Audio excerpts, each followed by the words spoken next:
میں سارے بیت المقدس کی چابی تمہارے حوالے کر دوں گا.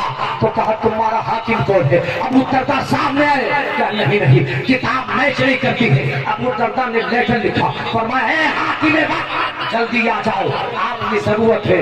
شہنشاہ مدینہ کا غلام حضرت عمر بن خطاب مدینہ سے چلا ہے. فاتح بیت المقدس جب اس شان کے ساتھ چلا، ایک اٹھنی دو مسافر ایک اٹھنی پر دو کیسے سفر کریں؟ عمر فرماتے ہیں اسلام کا نظام موجود ہے، نظام مصطفیٰ. نظام مصطفیٰ یہ کہتا ہے کہ تھوڑی منزل میں بیٹھ کے چلوں گا تو محال تو سنبھالے گا، اور پھر اس کے بعد زمین تھک جائے گا تو اوپر تو بیٹھے گا. مصطفیٰ ہے، یہ نظام مصطفیٰ ہے. کر لے گا کوئی مسجد کا ٹرسٹی یہ کام کہ امام صاحب کو موٹر سائیکل پہ گاڑی میں آگے بٹھا دے خود پیچھے آ جائے؟ کر لے گا کوئی یہ کام؟ کلیجہ چاہیے. حضرت عمر بن خطاب فرماتے ہیں چلتے رہے، سفر ہوتا رہا حتیٰ کہ بیت المقدس کے قریب پہنچے. جب وہاں پہنچے تو اسلامی فوج کے جنرل نے اعلان کر دیا اسلام کا شہنشاہ حضرت عمر بن خطاب چل وطن ہو رہے ہیں. نعرہ تکبیر و رسالت کرنے لگے. وہ پادری نکل کر کے اپنے قلعے کی دروازوں پر آ گئے اور دیواروں پر چڑھ گئے. وہ سب سے بڑا بیت تھا، اس نے اپنی کتاب رکھا. دور سے دیکھا تو وہ باری کا ٹائم کا غلام تھا. وہ غلام اوپر بیٹھا ہوا تھا. عمر محال پکڑ کر کے چل رہے تھے. اس نے اپنی کتاب کو دیکھا بند کر لی. کہا واپس چلو، اب پتہ نہیں ہو سکتی ہے ہم قابض رہیں گے. کا کیا مطلب ہے؟ کہ میری کتاب بتا رہی ہے اس کا چہرہ ایسا نہیں ہے، اس کی شکل ایسے نہیں ہے. تو لوگوں نے جواب دیا وہ جو بیٹھا ہے وہ حاکم نہیں ہے، وہ جو چل رہا ہے. نعرہ تکبیر، نعرہ رسالت. شاہ ترنم اسد ابن رسالت، دنیا سنیت میں آواز اور انداز کی دنیا کا انمول ہیرا، شہنشاہ ترنم بلبل باب مدینہ بھائی اسد اقبال کلکتوی کی بھی رسول پر آمد ہو چکی ہے ماشاءاللہ. بہت جلد شہنشاہ خلافت حضرت نامہ شاہ مفتی شہریار صاحب قبلہ کی بھی آمد مندر رسول پر ہونے والی ہے. شہنشاہ ترنم عبدالوکیل مندر رسول پر موجود ہے. بھائی حمزہ فیضی اشرف بلالی فریاد لکی پوری بھی انشاءاللہ تعالی میں کرانے کی تیاری میں ہے.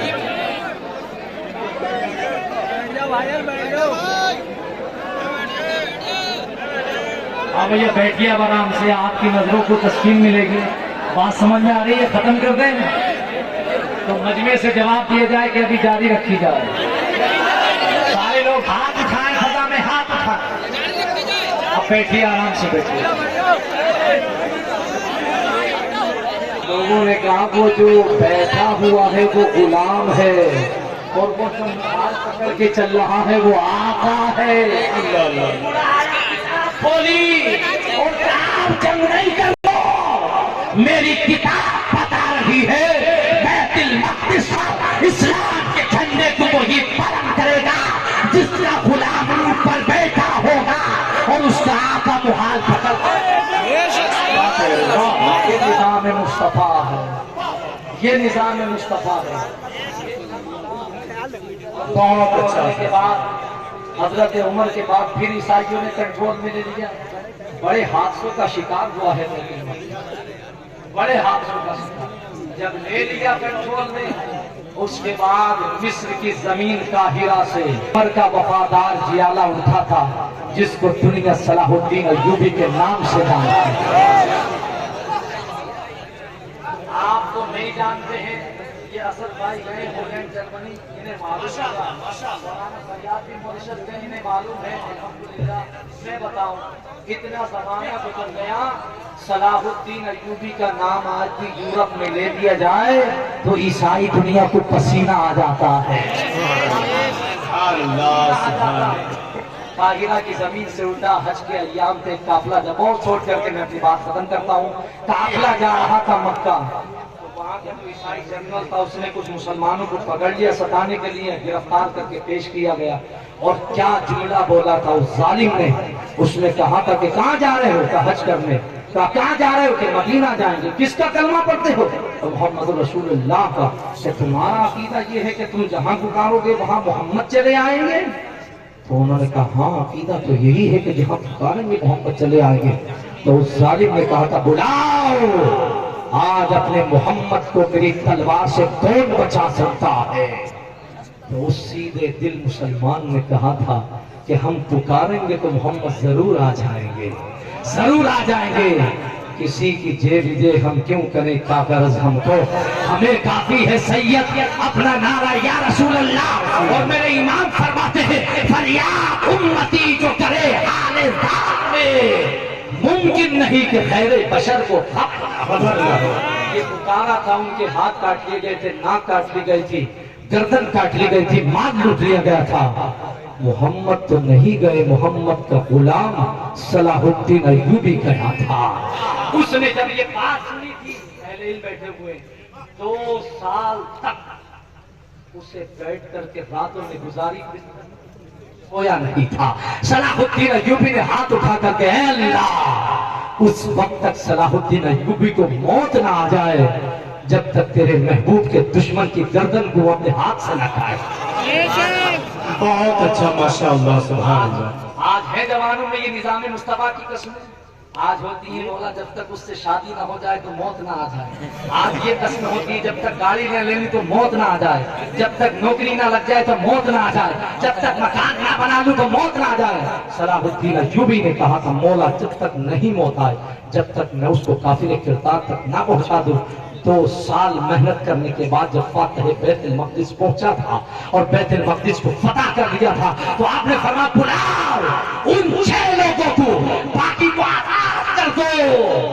6 لوگوں کو بلایا گیا تھا اور انہوں نے کہا کہ مسلمان کسی پہ ظلم نہیں کرتا، لیکن تیری گستاخی اتنی بڑی ہے کہ میں خود اپنے ہاتھ سے تیری گردن کو جدا کروں گا۔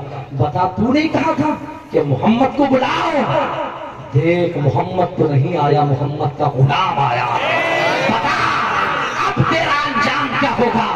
فاتح بیت المقدس نے بیت المقدس کو فتح کیا تھا اور ہر گنبد اور ہر دیوار کے کنارے اذان پڑھنے کے بعد کلمہ حق کو بلند کیا تھا۔ اس دن سے آج تک بیت المقدس پھر دیوانوں کو پکار رہی ہے۔ کوئی صلاح الدین ایوبی ہو تو آئے، کوئی عمر ہو تو آئے، کوئی عبداللہ ابن جراح ہو تو آئے، کوئی ابو دردہ ہو تو آئے۔ آپ تیاری کریں اور دین کو آگے بڑھیں، دین میں کتاب سینے سے لگائیں، قلم ہاتھ میں لیں، جہالت کا خاتمہ کریں، انشاءاللہ زمانے میں ترقی کریں گے۔ I will come back next time inshallah ta'ala. I will meet you, my do Allah ta'ala. All bless you. Thank you very much. My do Allah ta'ala keep you well. My do Allah ta'ala give your long life. Thank you very much. inshallah ta'ala پھر کبھی ملاقات ہوگی۔ حکم ایسی inshallah ta'ala جوزی دعا محفل inshallah ta'ala۔ السلام علیکم ورحمۃ اللہ۔